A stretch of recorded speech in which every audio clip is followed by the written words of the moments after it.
Welcome to the Weed Out, where we weed out the ghouls in our local neighborhoods and try to get to the bottom of it. This week on the Weed Out, or this episode rather, whenever you're listening to it, is going to be part two of our interview practice sessions. We're gonna reverse the tables and talk to Joanna now, and I'm gonna ask some questions, and she's gonna tell us a little bit about herself and how this all ties in. And then we're also kind of working out how to interview and what feels right.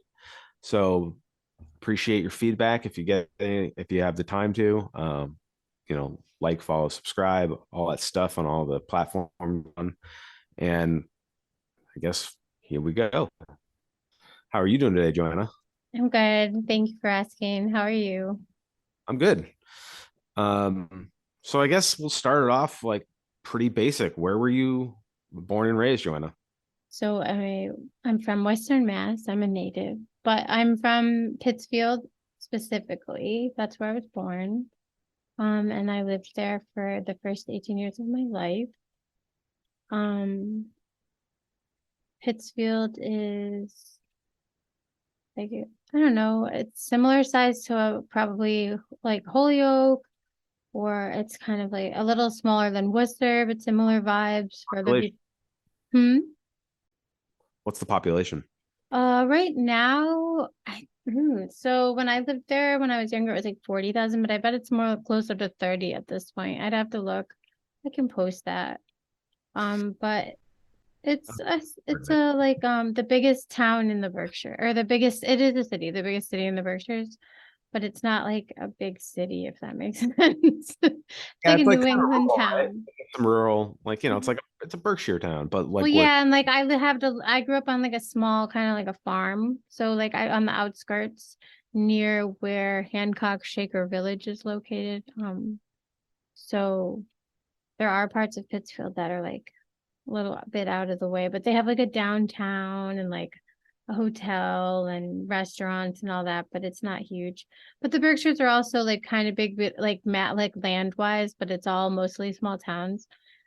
At 18, I moved to North Adams and went to school at Mass College of Liberal Arts, where I focused on psychology and women and gender studies. Then I moved to New York City and worked on a master's degree in psychology with a clinical focus. And then I moved back to Pittsfield for a while and like through parties and all along the way. That's why it's total solidarity with Spencer and everyone in the food industry. I was always a server, bartender, whatever. So, and then I lived in Pittsfield for a while, but moved back to North Adams for a while. And then in 2013, I bounced out to the Northampton area and lived in Northampton for about 5 years. And then my partner that I own this home with and I moved to Montague in 2018. So we've been here for a while. And we'll see where we end up next. So like a rolling stone, but I do like Western Mass. It's hard to keep me away. And I'm pretty much here to stay too. There's lots of cool towns. I could name them all actually. So if you haven't been out this way and you're listening, make a trip. But yeah, so that's kind of where I was born and raised, the fast and dirty, if that makes sense. What was it like, growing up in Pittsfield? Like what was the vibe? Like, tell me about your friends or your family or your dad, or I don't know, just what was the vibe? Definitely a working class, but there are like any town or place, like, people with more wealth or people who are more disenfranchised than others. Definitely got that like city feel. I went to public school, but I also was in, my parents went to an evangelical church that I would consider called the Assemblies of God.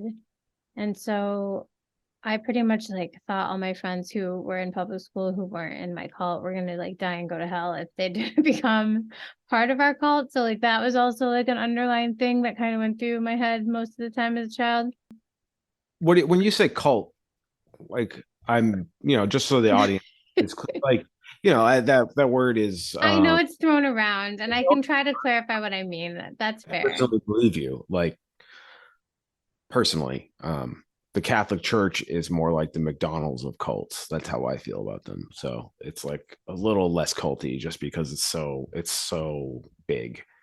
I guess I guess when something's so big, it's like, but so I didn't grow up in any evangelicals at all. And I knew people that left the church when it was not uncommon growing up. So I'm fascinated, but when I hear about Jehovah's Witnesses or evangelicals, especially not in the city, like a coastal city.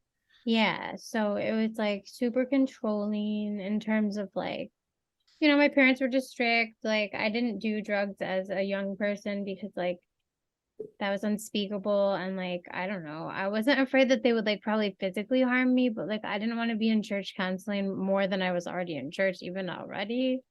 Or sent away, like your parents would just send you away to like one of those camps or something. So my parents were more chill than most, and they eventually left the church. But by the time I was 18, that is why I went to public school close by, because part of the church thing in general is to kind of get you, like what you said, or like, and you've said this in a different, your own interview about how like people who with parental connections where it gets weird, like the church would kind of convince you like your family was the only safe place, or going to like a Christian college. So like it was like a big step for me to be like, I'm going to a totally secular school.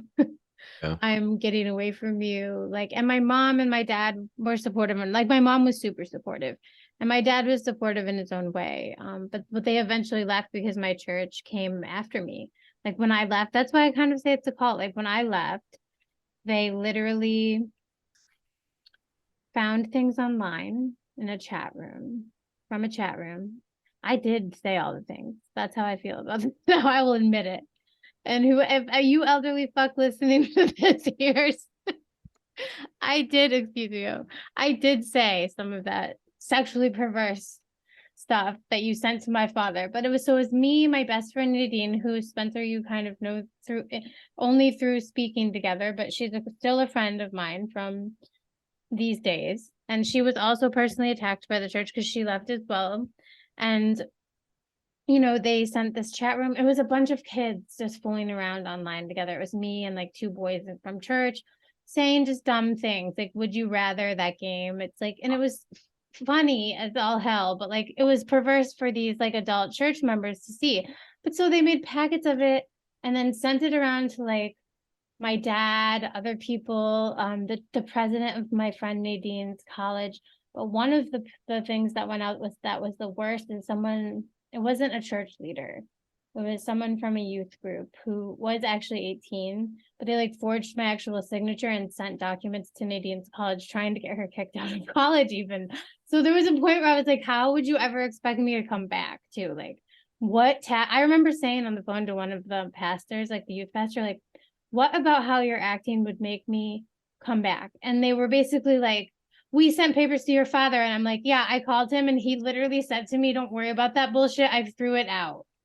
So I was like, I'm not worried about my father. Like, this is insane. Don't threaten me with my dad, because in that church, like your dad was your, like, unless you were married off, like you're supposed to listen to my father, like submit to your head of your household. And I was just like, oh my God, my dad basically told me to tell you to go fuck yourself if I have to. Like, I don't know what to say. Please never call me again. So after that, I wasn't associated with the church. I will say a number of other people left because it was like that for a lot. Like if they would come for you if they thought you were stepping out. So it was nice to get away. But then I still was connected because for a while I had like close friends who still were from the church. So our parents, some people's parents still went. So it was weird. But then eventually especially by moving to grad school, like I kind of definitely was a wild child from like age 24, 25 to like 27. Um, just because like that was the phase where I was like finally on my own, and like I lived in the middle of New York City. So when I was working on my master's degree, I don't know, I would go clubbing. I really just would let loose. And the church really kind of suppressed And me and a lot of my friends a lot, if that makes sense. That sounds like some Salem witch trial shit. Oh Like, my God, dude. It was so you know, crazy. I wait, can't even, it's like a talking- whole episode I could go on, you know, so what happened to the boys? from Let's break that church. apart. The boys that were in the chat as well, not just you. Oh, well, they were in trouble too, I think. I just don't remember because Admit they'll never watch pornography again. Like I so saw no, they turned us in. So what they did was they were like, they turned in the documents to the church leaders and were like, look what we got these girls to talk about. And because they turned it in, they were like forgiven because they asked for forgiveness. wow, that's some dark shit. Dude, it was so nuts. And that's not even the worst thing that happened. Like mine's like not that. Like talk about like Mine's like a low key one. And but I was only like 18. It was scary. They're like government, pastors of a church. But like these boys. It's like hearing the FBI doing a drug deal. It's like, wait, how can that be fucking legal? they were such, I just Well, they couldn't. gotta entrap them. And then the shame starts at like, your like that's what happens to you at puberty. It's Yeah, the shaming of your body for women starts like immediately, but also sexuality. normalizing that you're going to allow like a gross older dude potentially to like court you. You know what I mean? It's Or weird. just the fact that the boys were participating in this and then narked y'all out. And then they're the good. Yeah. They It's were like trying to, it was like you were entrapment. hilarious. That's like the siren on the rocks defense. Like we crashed into the rocks because the hot ladies on the rocks. Like, right? Am I breaking that metaphor down? No, Right? I don't even know. I feel like it was such a crazy, like, I don't know. Like maybe, like I just couldn't, I mean, it's just, I think it was fueled by like hate and anger because these two gentlemen, one of them was a gay man now and just like told us years later that he just didn't like us. But that like what the church breeds to just like tell on people too, though. Like you said, like reporting them and stuff. It's so weird. Yeah, I mean, you hear about that stuff in Scientology or whatever. I mean, Right. And mine's like, and again, there were other abuses in my church that I won't get into now that were because the Catholic Church is so widespread, it's not unbelievable. But no, it was it's like very fucked church. up. So like First that, thing is how high up the chain it goes. yeah. Like, your evangelical mission church, like their footprint's only so big. Well, yeah, and they are connected. Like Assemblies of God is a pretty decent sized sect of the evangelical church in the country. Like one of the John Ashcroft under Bush Cheney, he was from that sect of evangelical Christianity. So like it's out there. It's like the Teds, like the Swaggarts and like those types of people would all like and like what was the other? Like all those evangelical like there's the 700 Club, Pat Robertson. They're the type of Christians that would also talk to them, but not the same. But that's like the type of evangelical it kind of was. Like very sensational, hellfire and brimstone, like the types of pageants or things that we would be like subjected to in and of itself were traumatizing, if that makes sense. It does sound traumatizing. I I had mean, to start having like therapy for anxiety at like age 5. And when my parents wondered why, like as an adult now, I'm just like, how could you wonder why? Like some of the stuff was so out there. You know what I mean? yeah. It's crazy. So speaking, since I just want to butt in here with like this Roman Catholic versus all these other sects of evangelicals. What's interesting is, so like right now they're kind of aligned, right? Yes. Well, the sect of like very conservative Catholics, because some aren't, are Yeah, very aligned with the evangelical fundamentalist Christians, which is terrifying. yeah. I mean, our Supreme Court is mostly Catholics. Yeah, but I was shocked until meeting you because like my grandma and my grandpa were like kind of chill Catholics and like I mean, there are Catholics that aren't like completely like fundamentalist evangelicals. Like, as long as you're not like hating on me. McDonald's, it's just like something. It's like got punch cards. Like it's all Well, some very people just go to like, like their holiday Catholics. You know what I mean? about it's about like performative Christianity, and it's very like it's very American. I like can't really explain it any other way. Like when you're in the Roman Catholic Church, it's very like corporate. Does that make sense? It does. Like I was Catholic for like 2 years of my life, but I don't really remember it fully. I just remember going a couple times. And they run on free to cheap labor. Like if you're like say the masses, right? Like, they're the lecterns, Oh, the that's every church. Like literally our churches and the Jehovah's Witnesses are some church cults I are did it. even cults are like really good at it even more.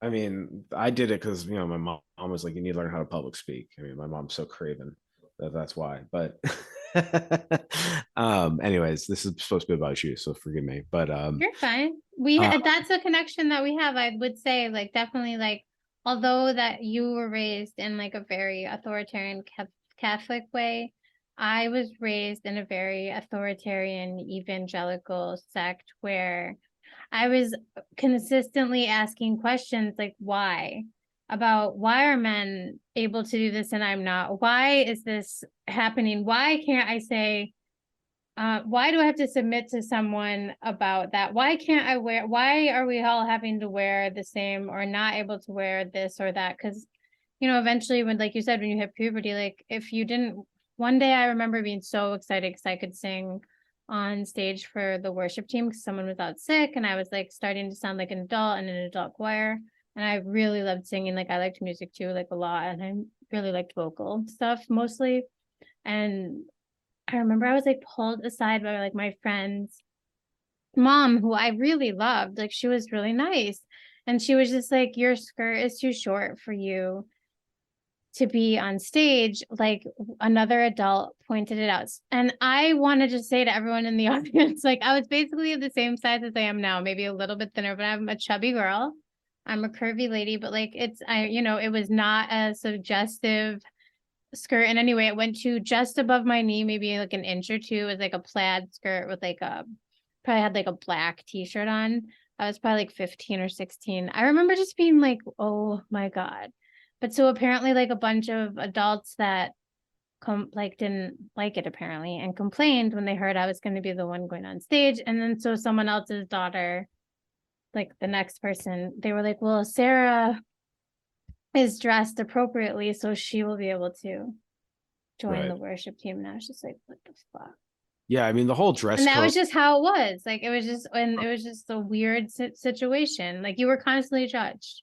And the dress code shit's so insidious. And I dressed up so much because that was the other thing about church. Like I dressed like a Southern debutante. Like I would curl my hair, wear dresses. Like that was like, but it was like Easter Sunday every Sunday. It was like kind of the style. It was weird.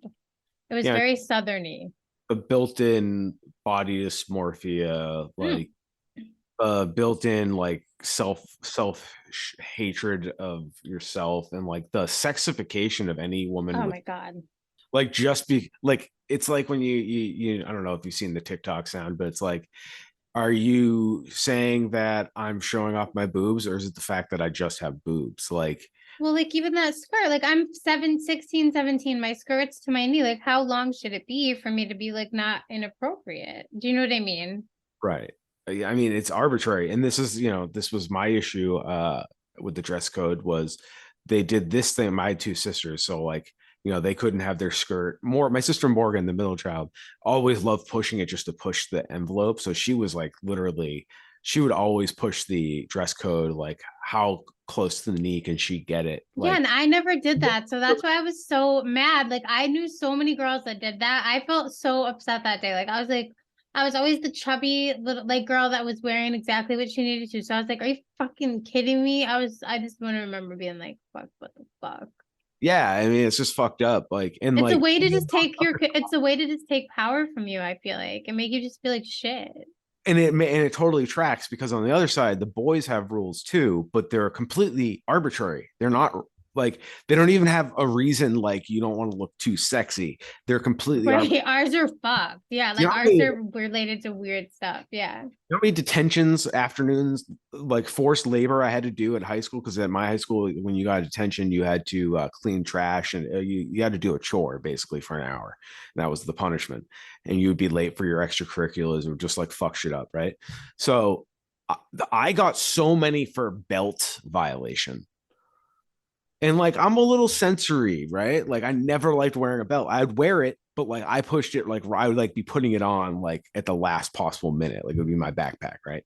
But yeah, I mean it's just but it's completely arbitrary. But the girls, they would say, oh, it's like they sexualize them. It's fucking weird, right? Well, but that leads into like all the other trauma, like basically from church was sexual based just because of what they do to women specifically too. Like you're told like basically once your father's not the head of your household, like your husband will be, and you're not worth anything unless you're married, and like you need to have kids, but like so you need to have sex only to basically breed, and like they make sex seem scary.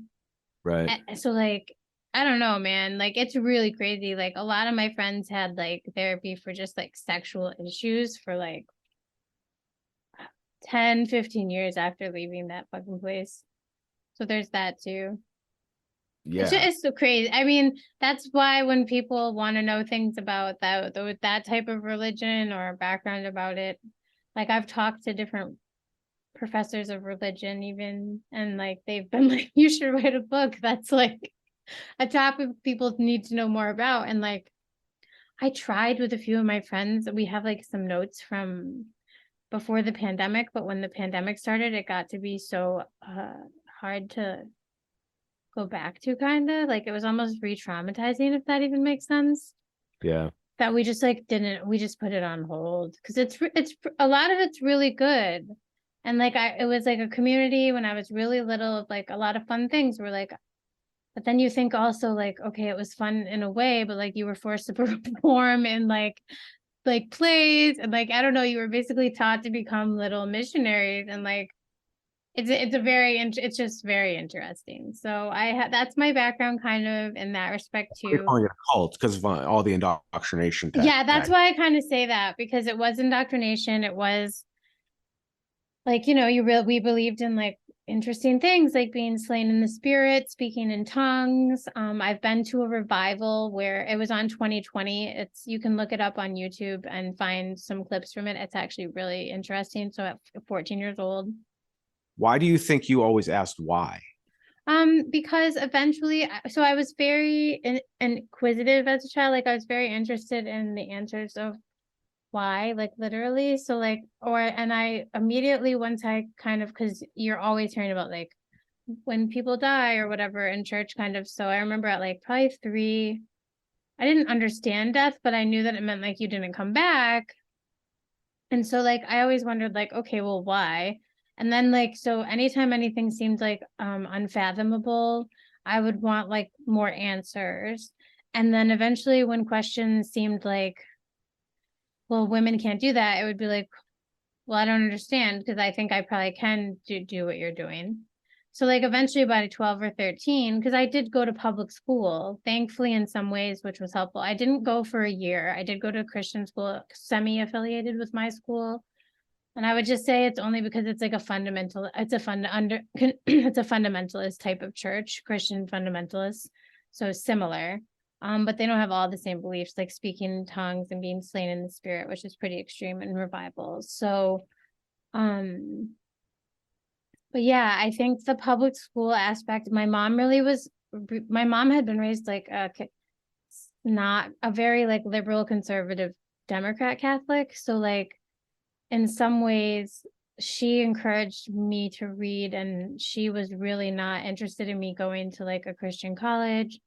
So I think because of like being interested in answers and asking questions, like eventually when people would get mad at me for it, it would make me want to ask more questions. I know that's kind of antagonistic on my end, but at school my teacher could give me a reason, and sometimes at church people couldn't. So then it's like, okay, Why? why? Yeah. And like so I was definitely eventually, I'm a very typically like a people would have described me as a very easygoing child who was great to get along with. I emceed even.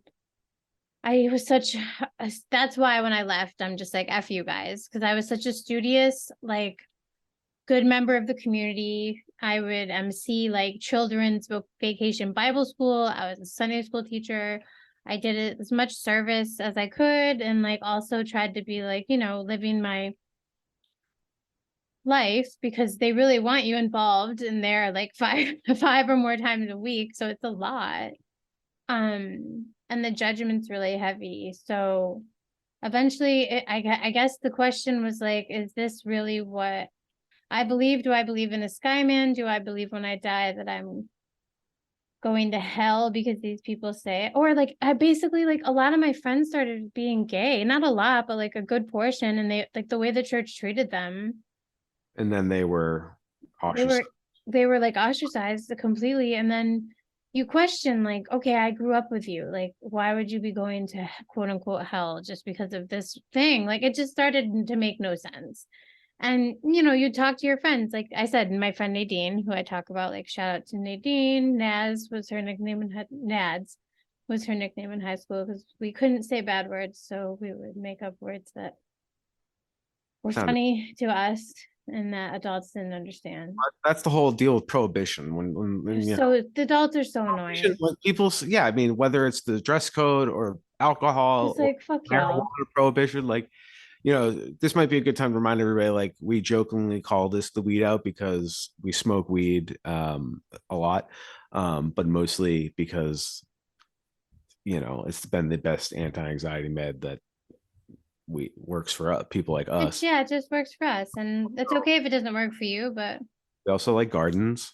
I love gardens. We both have gardens. And hey, reminder, gardening is it's an act of revolution, growing your own food, getting even if it's just to like do it, just to do it. It doesn't have to sustain you. You don't have to make a big thing of it. Just grow something that you can eat, and it's an act of revolution. Maybe I'll make a video on how to plant some herbs in your kitchen for your garden because guys, he's right. Like Remember, whenever you're confused, YouTube. that's especially true. I'm trying to propagate lavender right now, and I'm really hoping it works. But I don't have root hormone. I'm using. I can't get into it, but I'm root for me, everyone. I'm hoping I propagated lavender because So the that is weed a dot is a whew, three times multiplier. It's about like our belief in the decriminalization of marijuana, and then also gardens, and also our ghouls. it's true. um, I guess maybe this is a good time to remind everybody that it's good to support local media, and we'll break in the interview here. Talk about we just started a Patreon, or we're getting one up. Joanna is more in charge of that. We Well, do have one up. Don't have any we don't have any supporters yet or people that are contributing, which is fine because right now we're really working that out. Yeah. and we're just it's less important, but if you It do, is important though long term. So we will absolutely, have campaigns, I think. we would love a cashless state, but But here we are. I mean, and we can do what we can do now, but we'd like to do more, and totally. we would like to grow and bring in other voices, because there's other skills out there. Well, and even like purchase, so like hosting the website, purchasing like equipment, like, and this is like I said, like I have a job, but And we this believe in radical transparency, so we're gonna we we'll let show, you know what we spend money on. We'll have our receipts. Yeah. and it's we're not an MLM. We're not going to turn into Jimmy Dore. And if that might be a cut, sorry for anybody that didn't get that reference, but basically we're not here to grift. Yeah, we're not stealing money. We're just asking for help to contain and continue what we have and maybe grow more. And our goal is to have other contributors and other people to bring their voices, because we are just two white people that have the time and the privilege to do this, and we would like to sustainably bring some new perspective, especially in an era where newspapers are what they are. Most media is owned by like five companies, six companies. Mhm. 90% Yeah, it's very media small amount. companies like Disney, Paramount, yada yada yada. There's only six of them. They all have different labels underneath them, but it's no different than the food thing. So it's kind of like supporting us is an act of revolution. But we're going to be, our goal isn't just to make content. we want to do, we're going to do mutual aid. We're trying to figure out what's the next best step so we can start helping the community immediately. And we need to be flexible and nimble. So we don't have, we have a couple burners going with different ideas. But we want to hit the ground running and help our community in any way we can. For sure. So yeah, thank you for humoring us and if you want to help us out. For now, we don't have any tiers set up on Patreon. Is that what you were saying, Joanna? No, so we have some tiers set up, but we don't have anyone contributing yet. And we haven't made any extra content. So like honestly, anyone just contributing even one time would help us just honestly with equipment we need, getting more and better content out there, being able to even pay others to help with editing or, teaching us skills because we're just learning as we go and doing things as we go. Like I don't have a communications background, but I have a slight background in doing some design work and some work with like content creation and otherwise. So I think, like we definitely have like bills already, just small ones for the things we're doing, but we want to get bigger and better. And mutual aid projects definitely are another thing that we can get grants for, but we'll need to have patrons and subscribers help us with too. So Spencer's right, like listen for more information, I guess, coming down the pike. For sure. Yeah, we're working people, so we're getting to things, and we're also making sure we find our joy and take care of ourselves. Everybody should be It's really trying to do important. that. I just want to remind everyone. But you can't, and if you can't contribute, listening is great. So thank you for listening. Thank you for sticking with us. Like, subscribe, yada yada yada, all that stuff too. That's helpful. So it doesn't have to be a cash contribution. Or if you have any ideas of things like, hit us up with tips, something going on in Western Mass that you know of. Maybe give us a tip and we can go from there. Let's collaborate. Let's be radical, cool folk. Yeah, no, definitely share with us. I mean, that's a great suggestion. We would love to This hear is, from that. we want to be cooperative and, we don't want to own anybody's content, but we want to help proliferate and create. So, that's where we come from here. So if you got a little extra money spare, kick it to our Patreon. If For not, sure. And we can share that. that's Like helpful too. I can share that in the links for this episode for sure. So yeah, like now that we've taken a little break, we can go back and we can finish up our interview. Joanna, how do you feel about that? That works. So you asked me a similar question to this. How do you survive the capitalist hellscape that is now, and how did you get to where you're at? Whether that's your occupation, it's a pretty vague question. I like It is. It is. so Gives me options. yeah, I guess I'll kind of react on what you feel like sharing because I know a lot about you, but it's it's not my place to say. So um So I'm gonna say I work at a university in Western Massachusetts, um, in research compliance.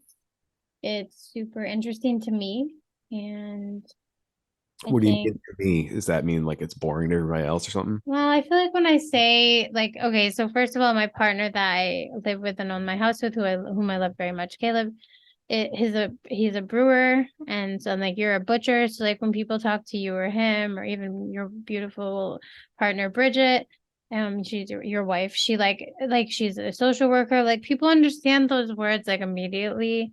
But I'm an IRB analyst, so usually people's eyes just glaze over, but it stands for Institutional Review Board.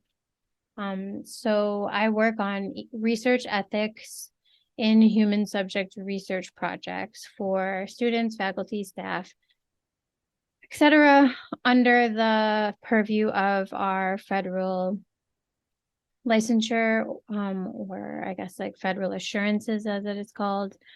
And it is something I have been doing since now I'm trying to think back, 2014.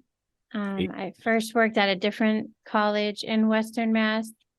After moving out this way, before that, I was the manager of Amherst Brewing Company, for a short period of time. One of the managers, there were a few of us. I've been a bartender, a bar manager, a restaurant manager, server.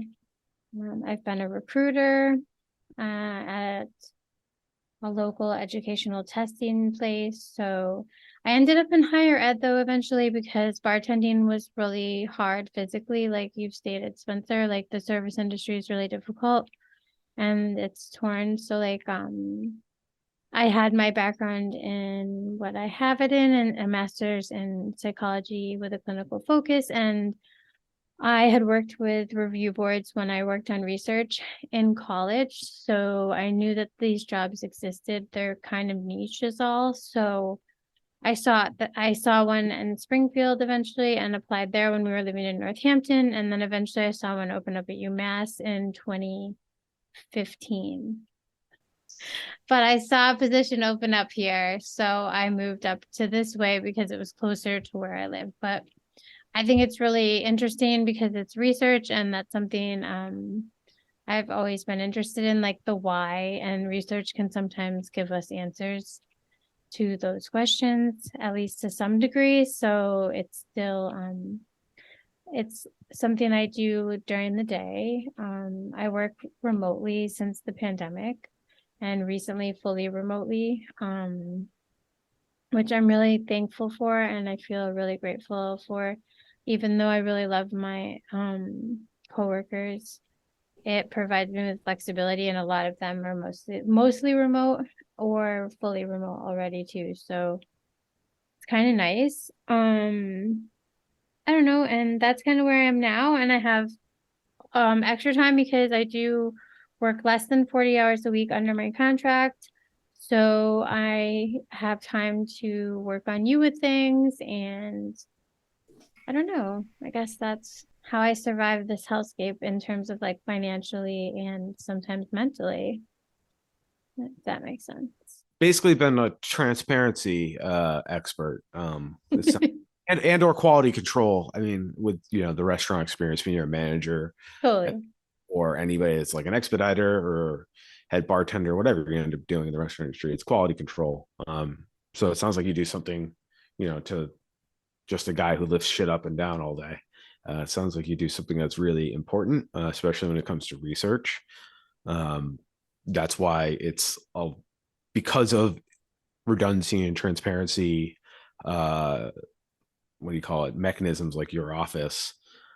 That's why UMass can be a research one. Is that what they Yeah, classify? they're an R1 institution. So like a lot of the, The best as far as research goes. yeah, it is. So if you see a study from UMass, there's a lot of scrutiny.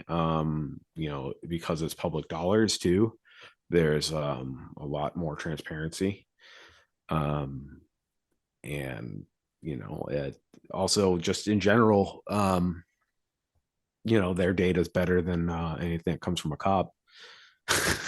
So, and your data can your all those processes in the research facilities, it works similarly in my mind how in theory the USDA facilities work at slaughterhouses.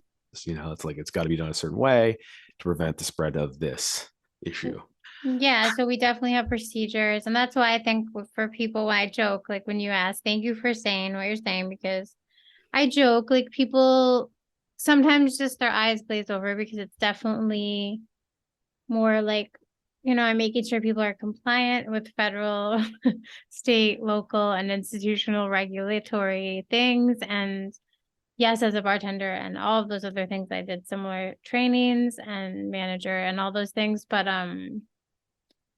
it just isn't a fun, it's hard to talk about in a very fun way, but it is important still, yes. Right. But um as things like that go. so in your current role you make a good enough living, where, and you've mentioned before that if somebody wants to look up how much you make, they could find out because you work for a public institution. I do, yeah. The state has that as the like as an option for people to see what we make. and I am part of a union. So yeah. What your job does, though, it's very minutia based and small. It's actually it's one of many things that are important when it comes to research and how research moves our world, right?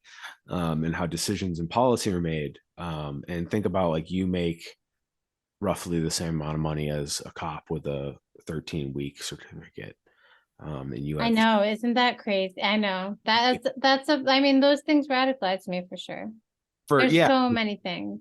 And that, like, think about it, without the, people doing jobs like yours in that industry, chemical products, etc., whatever, comes through a research one facility that then gets okayed to be used, like, that can kill lots of people, and we're paying these people peanuts compared to the people that run around with a gun.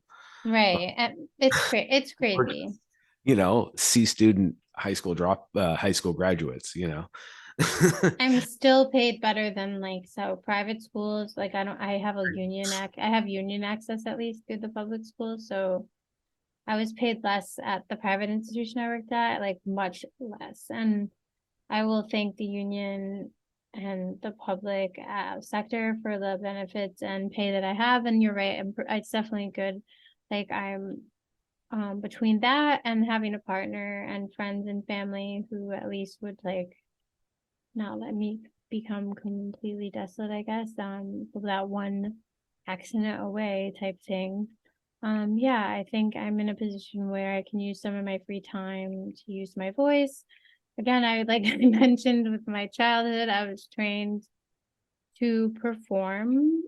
So I don't mind trying to use my voice or whatever it may be to kind of get messages out there. I like organizing. I've been involved in organizing, event planning, like large scale event planning, especially different mutual aid or art projects over the course of my life. I managed a burlesque troupe even. So I'm excited for what we can work on together moving forward. And I don't know, I guess those are all just things that kind of will shape how we're able to do that too. And what pushed you over the edge, or pushed you to do what we're doing now, or even write for the shoestring? What is your past with doing things like this? Is this new to you? Or like, why did you feel that you and I should start collaborating on this? I would say in terms of activism, it's definitely not new to me. When I left the church, I immediately was like, I will vote for every Republican or to every Democrat. Like I would have been like vote blue no matter who, definitely, which now I'm not saying don't do that, but I just really was like, I need to vote for the person that's not gonna like uplift the white Christian nationalists.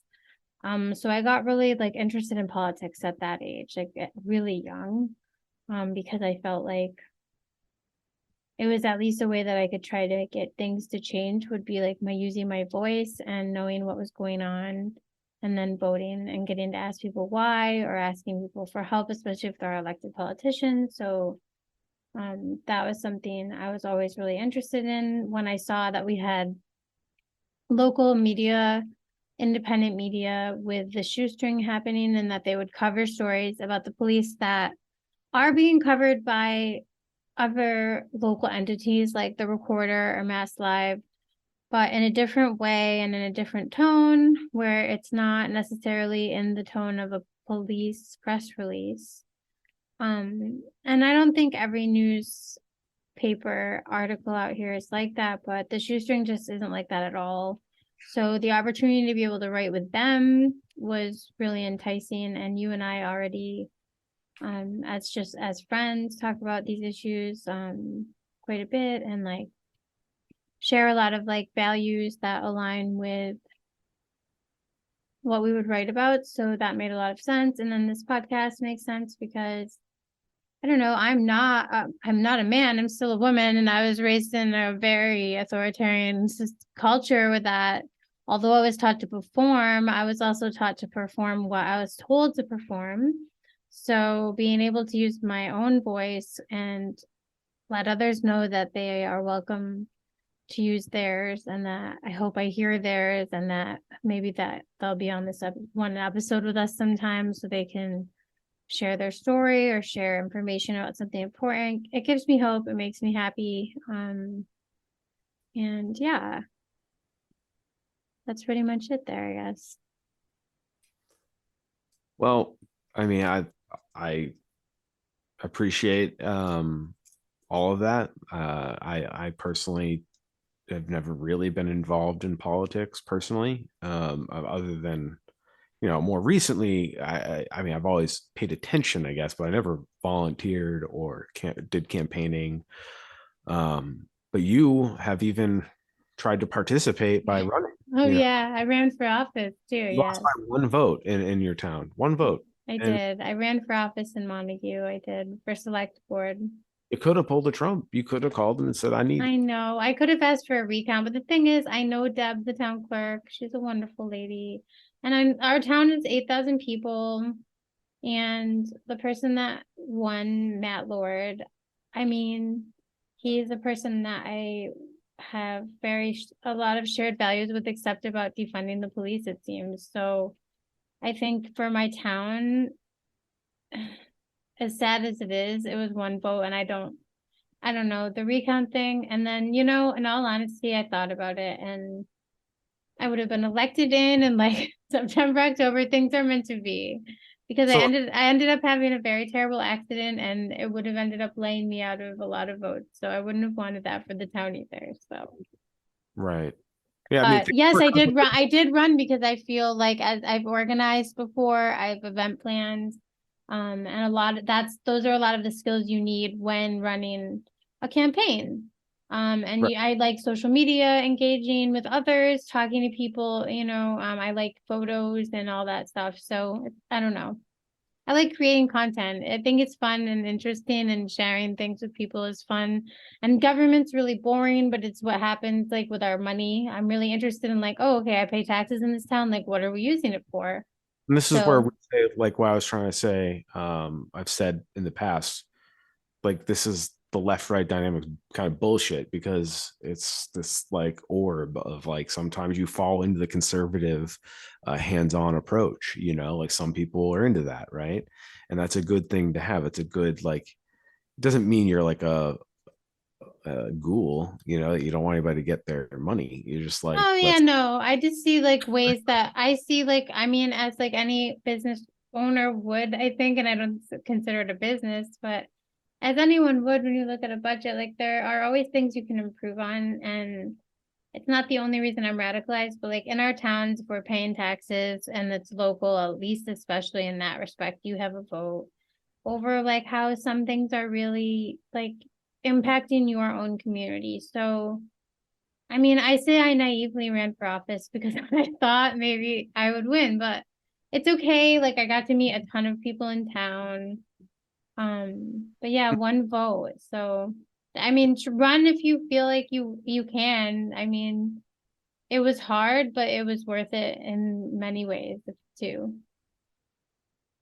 So I And guess. thank you for helping me in that when I had that campaign, because I had a lot of friends and people helping me. It was funded by myself, self-funded by me and family and friends, and the community members that really took lawn signs or let me, come and speak, or the farmers market staff and the community garden staff, people on the ground. And I won the districts that where all the working class people live, because, we really connected every week. So it was a good experience. And I have personally, other than, like, knowing a couple people have run for office, and interacted with, canvassers, that's like where my um involvement historically has been with political campaigns. So seeing somebody like you or other people run these campaigns, it's a reminder that electoralism isn't a bad thing. Our electoral system is very flawed, Very flawed. very Very fl- flawed. purposely flawed. It's working completely as intended. But regardless, your overall point I like about well, the closest thing to true democracy you're ever going to get is your town politics. For real. It really, really is. Like it could be that I lost by one vote. It really could. I know it sounds crazy, but like it really could. I trust my town, and I mean, what even the person that won said they wished it was by a different margin because it does kind of suck that it was only one vote. But I mean, like, Perfect scenario, but it is what it is. And the point is, you don't have to run for. I guess what I want to always tell our audience is like it doesn't start and end with electoralism, but it's a way. no. It is a tool. Yeah, Um, if you want to run and have it, and it's hard. If you want to run and feel like you can do it, please do it if you want to do that. Like it's a good experience if you're interested in putting yourself out there in that way. It's a lot of time and it takes a lot out of you. And there are people pushing back and things that happen that are upsetting along the way. But if you feel like you have it in you, great. If you don't, I mean, I that's get. okay too. I get it. I mean, if you just look at I'm this, not going to run again, I don't think, look at for this. now. There's plenty of examples of voting not being an option or of like a real thing. So why believe in it? And I always the marginalized communities. I mean, if you're so voter suppressed, what is the fucking point? Or they're just gonna throw out ballots anyways. Like there's Right. and that's unfortunately a reality in a lot of parts of this country. But there's also other ways to make your community better. It doesn't electoralism isn't the it doesn't start and end there. It's just a tool. Totally. Like when I was running for select board, that's how I met all of the mutual aided community groups that are up here in this area, especially in Montague, but even in Franklin County in general. And they had great ideas, different things they're working on. The community gardens alone, such an awesome um resource in our community. The farmers market's so great. Yeah, and this is the idea of community, right? I mean, Yeah, you just meet people, you meet your neighbors, you have shared values. Like I at least know that all those people that voted for Matt and I, like I said, our values are very much aligned. right. That doesn't mean that they aren't reachable down the road at least. So it's not like they voted for like The a opposite. super right wing Republican. No, they just voted for like someone who has most of the values that I have, except for they don't feel like our town police officers need to be defunded. And I do fully believe that every police station needs to be defunded because it's taking money away from really important parts of our community when crime waves are used to scare us. And I just, it's another, we have episodes on why I believe this, but yeah. And the thing is with losing that election, there's also the added baggage when you've been in this town, and you've broken civility politic rules with some of these people. So I real, definitely have, or I've been connected to other political people in town that have completely. So I have a little, but that's still wrong. I mean, I know. just because you've told them they're wrong about something at public comment one time, or somebody that and have similar values to, like, it's kind of like, why are you punishing me for them? And also, like, why are you punishing them for saying, like, you're burning my money? Fuck you. Right. you know, so it's tough. And it's possible that's, because maybe one of those votes was possibly a town selectman or the Right. the town manager you know uh Right. and not, hey, that's as It's Always Sunny says, hey, that's politics, bitch. I know. But part of it is because, like, you got to play by these fucking ghoulish, like, civility politics. I mean, we've had conversations with other women that have been local politicians around here, and that's kind of what they get to. Like, you can't get anything done unless you play by the rules. Oh Like, yeah. it's a process. People lay them right out. People lay them right out for you too. You and I have had been in, in our activism and our time together. We've had multiple conversations with female leaders who basically told us we're not going to get anywhere if we don't act right. Yeah, and I mean, I've been hearing that my whole life. Paraphrasing in the way that they were genuinely trying. They were trying to give advice, but that's how I think I know I took it. I think you took it similarly, right? Yeah, I think because I've been hearing that my whole life. Like you have to act this way or this terrible or that terrible or whatever will happen. It's just a tool I to like literally, acknowledge you. yeah, it's to keep me quiet in some way. And that's why I like speaking to the audience and speaking on my, thoughts or feelings or even on research that we usually cite with you about different topics because it's just like I don't want even I know those women mean well, but they in a way are like passive aggressively telling me to be quiet. Right. You're generally Like I'm pretty like I'm easy. I feel sugar first, vinegar at last I'm resort. pretty easy to talk to. So like if you push me to be unfun for you to Right. speak with, Straight you for need to the, search your soul, honey, because I go straight for the pickling juice. That's my thing. Salty, sweet, and vinegar. I And then hear you. It's just, I mean, you tell me, you're saying I'm right. Like, if you no, push me to I, that limit and you feel like, oh my God, Joanna, I think what feels like you're being a little bit of a bitch. It's like, well, what did you say then? What did you do? Like, I don't know. I feel like you're kind of the not in our activism or our movement, you're generally the the Hugh Honey to my Vic Vinegar, another. It's true. So it's like if somebody's gotten you to the point, like you generally try to play up the role of like understanding, reasonable. Yeah, Um, we can usually figure it out together.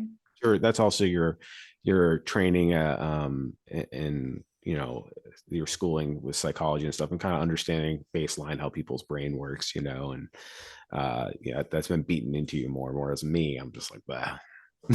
Yeah, it's true. We definitely have like a different approach, but that's why I say that. Like, if people feel that way, it's either you're not getting to know me, which is fine. I'm sorry if I come off that way. And so the only way it's informed me and moving forward is like, I definitely feel like I'm a much more intentional, kinder person with my words. And, I think if people reach out to me, they would find that to be the case. I'm quiet sometimes because I'm actually just shy and I have super bad social anxiety sometimes. So that's a misinterpretation of my bitchiness. But so I try to be friendly. Sometimes I actually make myself smile. I used to practice smiling when I worked in the hospitality industry, everyone. So there's a while like on my Instagram account where I just wouldn't smile at all. And men, of course, would always make comments. So it's just one of those funny things. And then, and tying it into abolition, I guess, abolition I think about as something where I'm also abolishing social norms at the end of the day. For me, it started out as prison abolition, but then like you connect the dots. Like who fills the prisons? Police fill the prisons. What's that system look like? Then you're horrified. Then you realize it all goes back to misogyny, patriarchy, and just Right. And hierarchy. then my church was like that. So you just start getting, you're like connecting all the dots. You're like, my goodness. Well, you can't, the reason, these issues, like I was saying earlier in my industry, where it's like, yeah, sexism's a fucking problem, dude. It also doesn't help that there's no women, and I wonder why there's no fucking women. It's totally jobs women can do. I mean, Right. it's not inherently manly. I've met many strong, capable women. It's that You know that one right here. Yeah, right. And that's like inherently sexist too. It's just like I've also known 5'3", 130-pound dudes who could like work like a goddamn workhorse. Like that's Right. it's such a dumb thing. Like I have also seen 300-pound, 6'3" guys move around a kitchen like a ballerina. Like, Yeah, you know what I mean? Like, totally. I'm a normal sized dude who's a bull in a china shop. So it's like, it's just funny when it's like people are different. Everybody brings their own thing. For Yeah. sure. So abolishing those norms, man, that's a That's wrap. one of the big ones for me too. I know it is for you as well. Like, thank you for being my Yeah, but kind I get to, solidarity in that. this is the reality. I get to take time off. I mean, if I want to and just disengage, I mean, I try not to, but like I'm a white dude. Like I have a beard. Like I say this all the time. Like I can just wear a hoodie and sweatpants and just like slide in and out of anything if I need to. You know, like I can get out of social events pretty in and out. Like it's like I can become like Jim in the office just doing his appearances. I'm not that way, but like I can always slip into that because dude, the world's built for me, you know? So I don't even have to like like if I don't want to wear my mask, I don't have to because then I'll just be a gruff, mysterious dude. Like Yeah. how is that's like not a bad thing in our society. It's just a thing. It's not good, not bad. And so I don't know. It's just like I like working with other people. I don't like I've said this, you know, in my place of business. Like I wish there were women here. Like the restaurants I worked in that were managed by women and or most like you know majority women, they were some of the best work environments. Yeah. And that's not exclusive because they're women. It's just like the reality was there wasn't an element of having to manage toxic men because it was kind of kept in check. No, And then, I know what you're talking about in the industry so like even though there were completely. dudes there who were probably problematic, but because we were just outnumbered, basically, you know, like Oh, yeah. other And dudes there's a knowing point. numbers, doing the numbers game, like subconsciously, who would normally just look the other way, you know, the good cops, you know, who look the other way.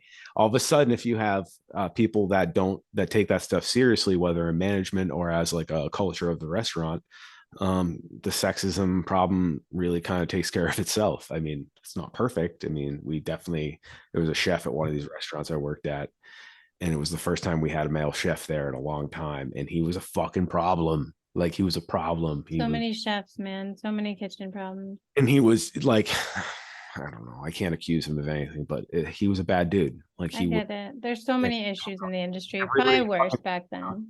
but thankfully, because of the culture there, it wasn't. It was made a really uncomfortable place for him to be, Oh, and yeah, that's good. I crossed my fingers that nobody was a victim of his. Um, but Me you know, too. I like what I can't accuse. I don't have any credible. He didn't last very long, and it's a good thing. It was kind of dealt with. Right. It goes back to the whole thing. It's like you know when people are yeah, I've generally working with a mixed group is better personally in my experiences. I guess what it's at and in taking people's strengths and it's really it's nice that you're you know trying to challenge these norms you know from a coding woman you know you're blonde petite you know blonde woman you know kind of you could be a Karen if you wanted to you know what I mean Hmm. Yeah. and the fact that you I'm a formidable Karen, I bet too. you know that's a superpower Powers for good, I guess. Whatever they are. They're very small. I don't really have powers. I'm learning that like just like I'm so thankful that I didn't have to submit to well you know how to culture that was like taught to me as a child, I guess. Thank God. Ooh, thank power whatever. your superpower is like you know how to read research, you know how to critical think, and that's what you bring to this podcast, Substack, this media thing we're doing. Is and I appreciate that as somebody that's those aren't my skill sets, you know. My skill set is more networking and you know maybe doing the talking part. That's like kind of my thing, but um, I no man's an island, right? So Yeah, for sure. I your love them superpowers working can also together. like you know I understand the importance of good data right but like my brain just I don't you know I don't have access to these systems day in day out so you're just so quick at it um and you know what to look for and I've learned a lot is what I'm saying I've learned a lot so um and I I that's really appreciate that, Spencer. life I appreciate that. you're kind of you're the backstop there and that's great you know but you know other than abolition right and like trying you know as part of abolition joy is a really big thing so like what do you do to offset all the kind of that in life like how do you So without being, you're right. So without being, because that's one of my favorite things to remind everyone around me that I'm close to. it doesn't mean you have to be dour all the time just No, I like, and so without being like toxic positivity, I do kind of be like, remember to be grateful. Gratitude is something that drives me. The things that I can be grateful for in life, there's usually something. Like I said, I don't not like my day job. I love the work we do together on things. I also have awesome friends. You're a great friend, and your wife's a wonderful person, my friends back home, and those farther away that listen every week, thank you. I love you. And you sustain me. Like people who are good and caring, and even if we only talk every few weeks, love is a big one for me. I get joy there. I love gardening, so we brought that up earlier. I love cloning plants, gardening. I like decorating my old New England farmhouse, like, old lady chic with like baskets and floral things that I try myself. I like side of the road farm stands, you guys. I'm that type of girl. So, I really like fashion to a certain degree. That was a big passion of mine before. So if I can dress up and have fun and go out with my friends or have like a fun dinner, like I've mentioned, Spencer said in like his interview that he doesn't love, being a cook or coming up in the menu, but he is a great cook. And like I like to cook sometimes, but mostly bake. So like sometimes it's fun if we all have dinner, and I have a couple other friends who are chefs, and it's fun to go visit them at their restaurants. So I really like that type of experience, just delicious food experiences. I don't know. I like to just find joy wherever I can, like taking a walk on a nice day by myself and just viewing what there is to view in nature is honestly a joy for me. So I just urge everyone to take moments for yourself and find the joy even in little tiny things. And that really sustains me long term. Yeah, I mean, and we have different things that give us joy. Oh yeah, everyone. Mine are like, I mean, mine are not what may sustain you. The eating part is important. Remember, like, don't break bread with Nazis, Yeah, and I love breaking bread with people I love. That's the big breaking bread in one. general is good. I mean, I'm not a Catholic or Christian anymore, but there's a reason that the food keeps getting brought up in the Bible. It's really important, and this is And in this podcast. yeah. I mean, just like, I'm a cheese and sausage kind of guy, but like Yeah, and also I like veggies. I like vegetables. but we like to have, and breaking bread's fun with the people you love. Like I said, it's just a good time. So, and Kind it's of a, getting to be that season. Getting to be that. What'd you say? said I'm a big fan of crudité. Okay, okay, okay. I like, You're giving me the menu for like the next dinner party here. right. I haven't had turkey on Thanksgiving in a long time. We could Maybe do maybe this year. I don't know, but and the food is Same page right now, though. I just literally was going to Thanksgiving. What's for Thanksgiving? So same page. when I was a kid, I used to love just like I would. That was always the thing I would think about. It's like, oh, Christmas is coming, and I know, but Thanksgiving too, that means like on Christmas Eve, my dad makes shrimp cocktail, and that's fancy and expensive. right? So And yummy. Mm-hmm. I was a weird kid who liked shrimp at like 5. Like, I liked seafood like that too at a young age. Because my mom was in the service industry and would take me to like fancy places. That's interesting. my dad, I would eat Loved clams too. clams as a kid, and I still do. But I like I would still do too. drink like pickle juice, dude. I would like, if there was like one pickle spear left, I'd drink the pickle juice. Like I've always been kind of savage with that shit. Food savage. I feel the same way. I'm like, okay, if we're But gonna dine, let's dine. yeah, and like, it's good. I mean, food makes you feel good. It's fun. It's definitely It's a fun. good thing if you can. And um, so maybe this be everybody's homework assignment at home listening. Plan some food with something or somebody you like, whether it's an animal, like, my dog. Yeah. My dog can't get off my butt if I'm eating popcorn. He's just so far. He's like surgically He attached. likes the crunchy, maybe. It's the salt and the butter, man. Oh, that makes sense. He's a dog like that. But He's a cute dog. or eat an ice cream cone by yourself in your car while you cry. I That's mean, what I'm saying. Whatever gets you like, a moment of joy, try to get it. so yeah, I mean, I guess thanks for listening to our interview episodes, letting us kind of let you get to know us and understand where we're coming from and why. It gives context to everything, right, Joanna? Yeah, for sure. And if you have questions, let us know. There's definitely more to us completely, but um it's And just nice to get to talk to you a little more. absolutely. And maybe you'll have listen to us in the future, and you'll understand why we have little patience to cult behavior, uh, For real. authoritarians in general. For real. For example, elections. Everybody, elections are next week. Um, Yeah, early voting's already happening. I put in my ballot, and I had a vote. Seeing Maura Healey on there versus Jeff Deal, it's like, man, I know. a lot holding your nose.